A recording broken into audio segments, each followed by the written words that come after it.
Hi, Darla DeMauro from Heartwork Organizing.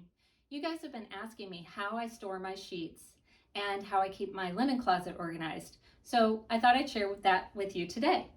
You might have heard that you're supposed to take your sheets and shove them into a pillowcase, but I just do not have that kind of energy on laundry day. So let me show you what I do instead. I make this nice little package that sits and fits nicely on an organized shelf. And all it takes is 3 parts.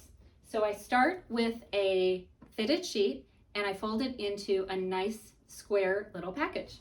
Then I take both of the pillowcases, or one if you have a smaller bed, and I match them up and it's the same size square.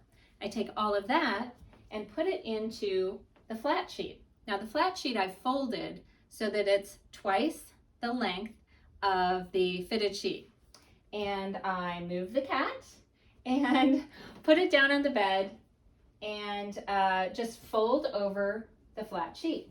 What you end up with is this nice little package with one nice smooth edge, and this is what faces out into the room when you open your linen closet. So if you have a couple of sets of sheets, they stack really nicely on each other and you get this really calm, peaceful feeling when you open your linen closet. That's it. I hope you love this tip, and if you do, shout out in the comments below.